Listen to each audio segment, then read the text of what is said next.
عمران خان حکومت کے خاتمے اور شہباز شریف کے برسر اقتدار آنے کے بعد سے سابق وزیر اعظم نواز شریف نے حکومت اور اپنی جماعت نواز لیگ کو علیحدہ علیحدہ کرنے کی جو پالیسی اپنائی تھی، اب اس پر تیزی سے عمل درآمد ہوتا نظر آ رہا ہے۔ لیگی ذرائع کا کہنا ہے کہ اس پالیسی کا بنیادی مقصد یہ ہے کہ حکومت کی ناکامیوں کا ڈھول نواز لیگ کے گلے میں نہ پڑے، لہٰذا مریم نواز نے واضح انداز میں حکومت سے دوری اختیار کر لی ہے۔ اسی وجہ سے نواز شریف اور مریم نواز پچھلے کچھ عرصے سے پیٹرول اور بجلی کی قیمتوں میں اضافے پر اپنی ہی حکومت کو بذریعہ ٹویٹس تنقید کا نشانہ بھی بنا رہے ہیں۔ ان دونوں کی دیکھا دیکھی اب مسلم لیگ کے دوسرے درجے کی قیادت بھی مسلسل مفتاح اسماعیل کو تنقید کا نشانہ بنا رہی ہے، جنہیں کہ شہباز شریف کا بندہ سمجھا جاتا ہے۔ مسلم لیگ کی ذرائع کا کہنا ہے کہ اس وقت پارٹی میں دو دھڑے ہیں، ایک نواز شریف کی سوچ لے کر چلنے والا مزاحمتی دھڑا ہے، جبکہ دوسرا شہباز شریف کی سوچ آگے بڑھانے والا مفاہمتی دھڑا ہے، جس کی زیادہ تر حامی اس وقت حکومت کا حصہ ہیں۔ کچھ پارٹی ذرائع کا یہ بھی دعویٰ ہے کہ حکومت اور جماعت کو علیحدہ علیحدہ کرنا دونوں بھائیوں کا ایک شعوری فیصلہ ہے تاکہ اگلے الیکشن میں نواز لیگ کو سیاسی نقصان سے بچایا جا سکے۔ ذرائع کا کہنا ہے کہ جب تک نواز شریف وطن واپس نہیں آتے، پارٹی کے معاملات مریم نواز شریف سنبھالیں گی، اور اس مقصد کے لیے ماڈل ٹاؤن میں ان کے لیے ایک نیا دفتر تعمیر کر دیا گیا ہے، جہاں سے وہ پارٹی کے معاملات چلائیں گی۔ یاد رہے کہ سیلاب متاثرین کو امداد پہنچانے اور ان کی اشکشوئی کے لیے تمام سیاسی جماعتیں، این جی اوز، حکومتی ادارے اور فلاحی تنظیمیں حرکت میں ہیں۔ تاہم حکمران جماعت مسلم لیگ کی سیلاب زدگان کے لیے حکمت عملی سب سے الگ تھلگ لگتی ہے۔ ایک طرف وزیر اعظم شہباز شریف سیلاب سے متاثرہ شمالی علاقوں کا نہ صرف روزانہ کی بنیادوں پر دورہ کر رہے ہیں، بلکہ امداد کی تقسیم اور انفراسٹرکچر کی بحالی کے لیے احکامات بھی دے رہے ہیں، جبکہ دوسری جانب جماعت کی نائب صدر مریم نواز جنوبی پنجاب میں سرگرم عمل ہیں۔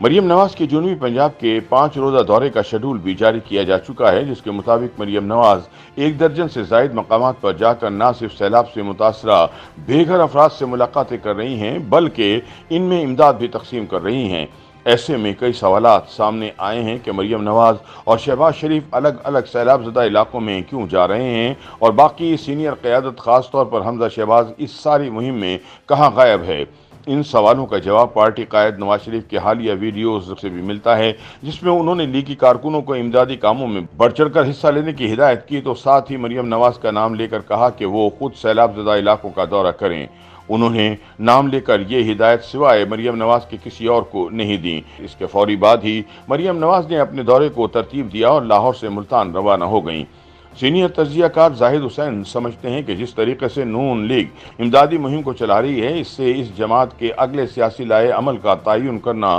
مشکل نہیں۔ اس وقت اگر آپ دیکھیں کہ سوشل میڈیا پاکستان میں کیسے کام کر رہا ہے، تو کسی بھی بڑے سیاسی رہنما کا اس وقت گھر بیٹھے رہنا اور سیلاب زدہ علاقوں میں نظر نہ آنا خود ان کے خلاف ایک چارج شیٹ بن سکتی ہے، کیونکہ سیلاب زدگان کی کہانیاں کافی جذباتی ہیں اور اس میں کوئی شعوری سیاستدان اس پورے عمل سے عملی طور پر لا تعلق نہیں رہ سکتا۔ زاہد حسین نے نون لیگ کی اندرونی اور آئندہ کی سیاسی حکمت عملی پر بات کرتے ہوئے کہا کہ مریم نواز کی پچھلے چند سالوں کی سیاست کا جائزہ لیا جائے تو وہ کارکنوں اور عوام سے براہ راست رابطے اور ان میں گھل مل جانے کو ترجیح دیتی ہیں، جس سے ان کو سیاسی افق پر فائدہ ہی ہوگا، نقصان نہیں۔ جہاں تک حمزہ شہباز کا تعلق ہے، تو ان کی پنجاب میں بطور وزیر اعلیٰ حالیہ کارکردگی نے پارٹی کے اندر ان کے نمبر کم کیے ہیں۔ ان سے توقع یا امید پارٹی کو بہت زیادہ تھی، لیکن وہ ان امیدوں پر پورا اترنے میں کسی حد تک ناکام رہے۔ یہی وجہ ہے کہ اب وہ آج کل منظرنامے سے غائب نظر آتے ہیں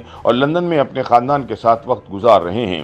سیاسی تجزیہ کاروں کا کہنا ہے کہ شہباز شریف اور مریم نواز کی جانب سے سیلاب زدگان کے لیے علیحدہ علیحدہ سرگرمیاں بھی اسی پالیسی کا اظہار ہیں، جس کے تحت حکومتی اور جماعتی معاملات کو علیحدہ علیحدہ کر دیا گیا ہے۔ مسلم لیگ کا مزاحمتی دھڑا نواز شریف کی زیر قیادت یہ سوچ رکھتا ہے کہ ماضی کے الیکشن کو دیکھا جائے تو کبھی بھی اقتدار کی جماعت عام انتخابات میں کامیاب نہیں ہو پاتی۔ ان کا کہنا ہے کہ عمران کی پونے 4 سالہ ناکامیوں کا مدعا پی ڈی ایم اتحاد نے حکومت حاصل کر کے اپنے گلے میں ڈال لیا ہے، لہٰذا اب اسے کچھ کر کے دکھانا ہوگا، ورنہ اگلے الیکشن میں عوام کا رد عمل بھگتنا ہوگا۔ ایسے میں نواز شریف کو بہتر یہی لگا کہ اپنی پارٹی کو حکومت سے علیحدہ کر لیا جائے تاکہ اس کی ناکامیوں کا سایہ نواز لیگ پر نہ پڑے۔ یہ بھی کہا جا رہا ہے کہ نواز شریف اگلے الیکشن سے پہلے لازمی وطن واپس آ کر الیکشن مہم میں اپنی بیٹی کے ہمراہ حصہ لیں گے۔ انہیں امید ہے کہ تب تک شہباز حکومت بھی عوام کو کچھ نہ کچھ ریلیف ضرور فراہم کر چکی ہوگی، لہٰذا اگلے عام انتخابات میں ان کی جماعت کی کامیابی کے امکانات کافی بہتر ہو جائیں گے۔ YouTube پر گوگلی نیوز دیکھنے کے لیے youtube.com کی سرچ بار میں googly news T V type کریں۔ گوگلی نیوز کے پیج پر سرخ رنگ کے سبسکرپشن والے بٹن پر کلک کرنا نہ بھولیے۔ YouTube پیج پر اپلوڈ ہونے والی ویڈیوز سے باخبر رہنے کے لیے بیل آئیکن پر کلک کیجیے۔ آپ کو ہر نئی ویڈیو کے بارے میں نوٹیفیکیشن موصول ہو جائے گا۔